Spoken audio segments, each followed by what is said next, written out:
Hey, what's up, cats and kittens? And shout out to all my cerebralites. It is she, the Cerebral Diva, and she is back and officially in the building with a brand new video. We're back with another episode of reality, and that's TEA because I give it to you scalding hot. So you know what to do. Grab your cups, grab your saucers, gather round, and let's all partake in this libation of Real Housewives of Atlanta tea. Season 12, Episode 7. Let's dive right in. Let's unpack this episode. Let's talk about what happened. Let's talk about the shenanigans. Um, all right, season 12, episode 7 opens up with Kenya taking a visit to Lake Bailey. Kenya comes over, and the two of them are basically taking a look at Cynthia's closet. Cynthia's closet was a wreck. If anyone should have been fighting the camera crew to keep them out of their closet, it should have been Cynthia. Cynthia's closet looks like my closet. I'm like, oh my God, like, yes.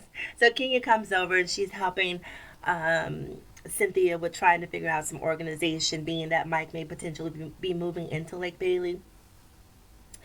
After that, they sit on the bed and they start talking about Marlo's wig launch, and Kenya gives a little bit of a backstory, and it was really good that she actually gave that backstory because I had forgotten why Kenya really had that much of an issue with Marlo.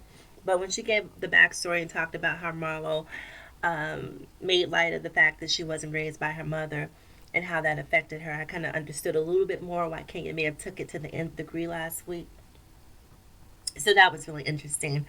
I'm trying to think. Kenya, of course, talked about Mark. Kenya.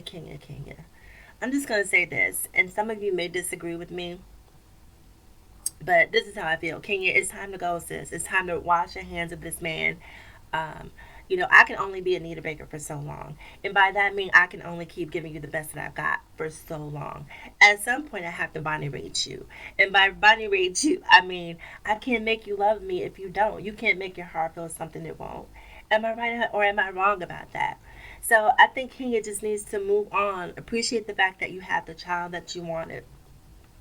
You at least got 50%. You didn't necessarily get the man, but you did get the child. So call it a wrap. Don't invest your time in this man.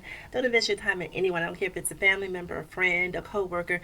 Don't invest your time in people who don't value you as a person. And if Mark doesn't see the value that he has in Kenya, I don't understand why she's trying so desperately to cling on to this relationship. I get the fact that you have a child and you want to sort of maintain that relationship for the sake of the child, but at what cost? At what cost? So I think Kenya should personally just walk away from the relationship. Anyway, enough about that. So speaking of fractured relationships, Kayla, Todd, and Candy. This relationship is really interesting to me because I find it so interesting that Todd is being so austere, for lack of a better term, when it comes to helping Kayla out. And let me tell you why I find that so interesting. It's because Todd has become the Mama Joyce to Kayla.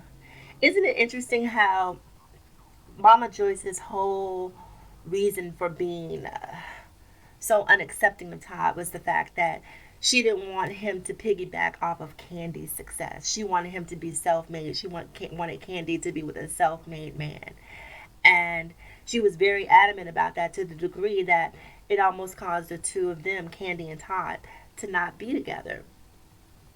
So here we are, several years later. Todd and Candy are in this long-standing relationship. And Todd definitely seems to be a viable partner. It seems like he's contributing, helping to grow Candy's businesses, helping to create new businesses. But he doesn't recall just a few years ago he was in the same position that he's putting his daughter in. And that's sort of being on the outside looking in at someone else's success. The only difference was he was a grown man. And even though technically she's an adult woman, she's still a child in a whole lot of ways. She's, in those early stages of development where she's going to have to take a couple of bumps and bruises to learn. But I think a father should be there to help her grow. So I just think it's really interesting that he doesn't recall that he was in the same position, and the way that he felt is essentially the way that she probably feels. Like, you have access to all of this. I'm not asking for you to take care of me, but help a sister out. So I don't know, I just find it really interesting that Todd just doesn't see that dynamic, how there are those parallels between the way he was treated by Mama Joyce and the way that he's treating Kayla. And in Todd's defense, Kayla does have a little bit of a stank attitude, for lack of a better term. She just doesn't seem very, I don't know, she seems heavy. Do you know what I mean? Like, you know how a person walks into a room and the energy just shifts? Like, when Kayla walks into the room, I don't know, she feels unhappy.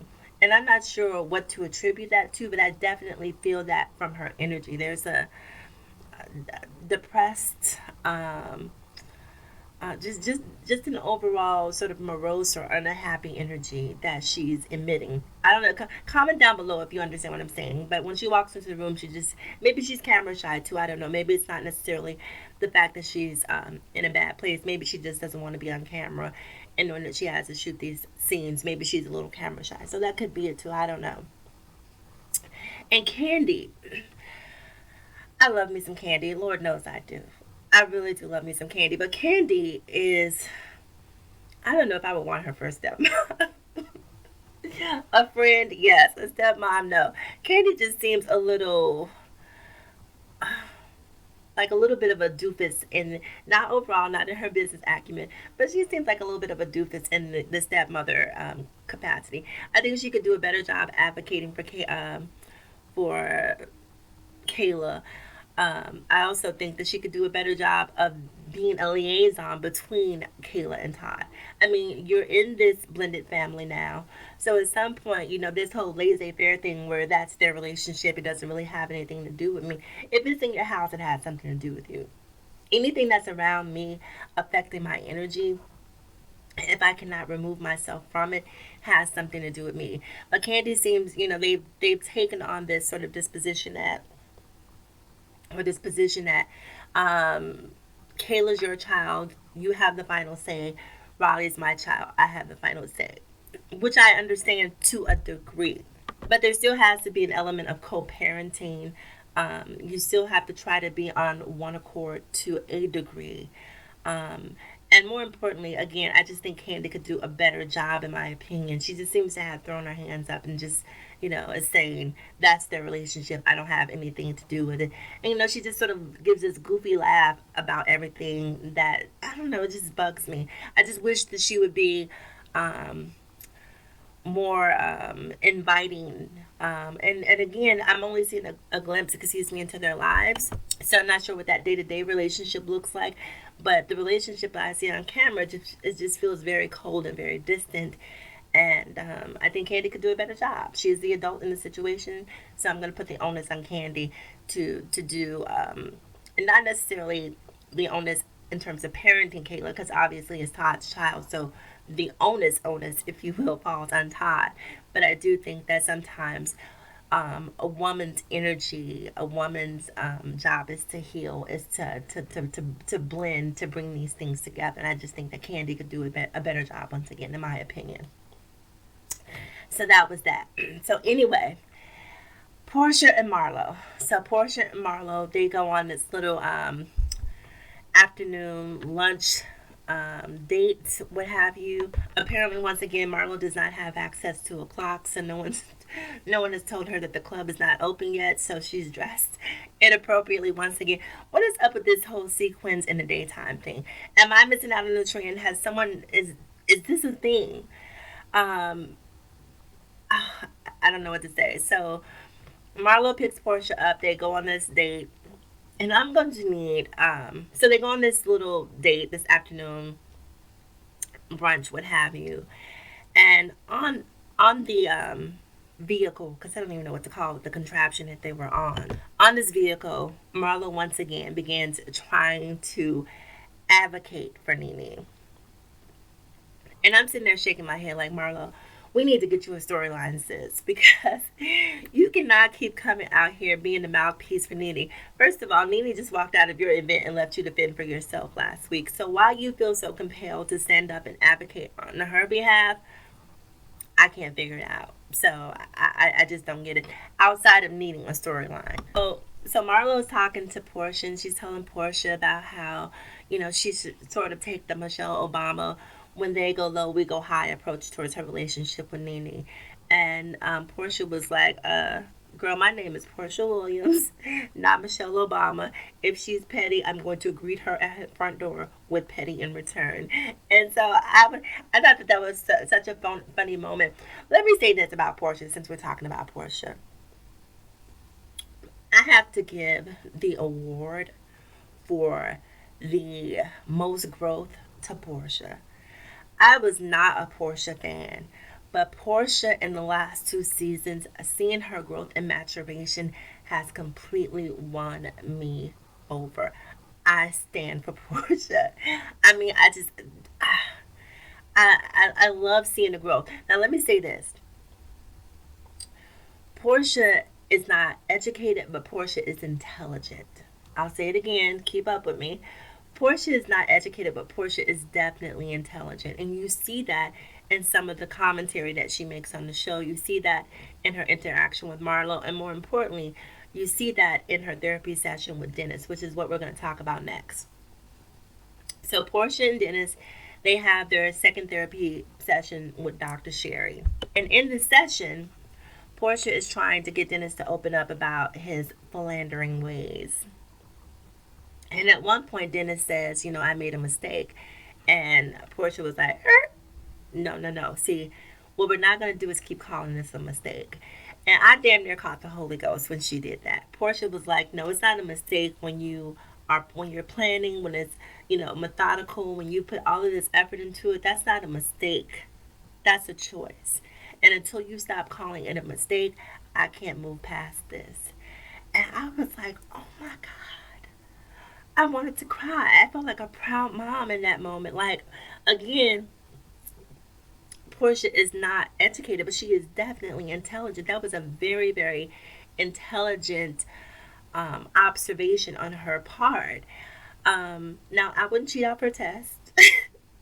I would not cheat off her test, but I might go to Portia for some advice, for some insight on some personal issues that I might be facing, because she definitely has gone through a lot. When you think back to the Underground Railroad days, when you think back to the Cordell Stewart days, this is a completely different human being. I don't know what they did with that woman. You know, what did Kiki Palmer?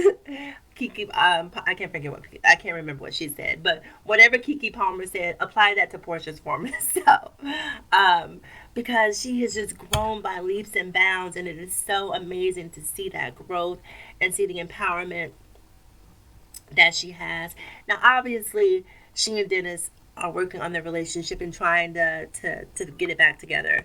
And unlike Kenya's relationship, I'm okay with Portia giving Dennis another chance, because Dennis is showing up and Dennis is doing the work. So therefore, Dennis seems invested. So it's a completely different energy as far as I'm concerned. So if Portia decides to give Dennis a second chance, I'm okay with that, because he's not like Mark, just sort of throwing his hands up and having this air of indifference. He's showing up to the therapy session. He's saying openly and honestly, this is what I want. I want my wife back. I want my family back. And so I'm here for it if she decides to give him a chance. But I do say this: he gets one more chance. One more chance. If he does it again, it's over. And if you take him back a second time, then I'm going to be looking at you side-eyed, Portia. So that was it. I'm trying to think of anything else that happened during this episode. There was a little scene with Cynthia, Eva, and their Mike Hill and Cynthia. I'm sorry, Eva's husband. Shout out to Cynthia. I don't remember Mike being that fine, but something about Mike on last night's episode, I was like, okay, Cynthia, I see you. Because I thought Peter was really handsome. I didn't want to see the two of them break up, but I definitely think that the Cynthia, Mike Hill, the chill situation is a much better look in my opinion. And again, I love the way that Mike Hill stood up and defended Cynthia when he found out that someone had recorded her. Like, he had poked his chest out, furrowed his eyebrow. He was like, don't come from my bed. And I was like, okay, Mike, I see you. And you can see the smile on Cynthia's face light up, because every woman likes to be defended.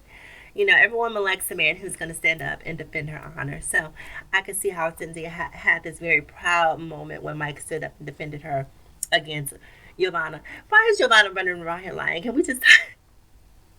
Giovanna is. Oh my God. I can't wait until the cat comes out the bag. And I just want to see the fallout that happens in. Where are they going? To Toronto? I think it's Toronto.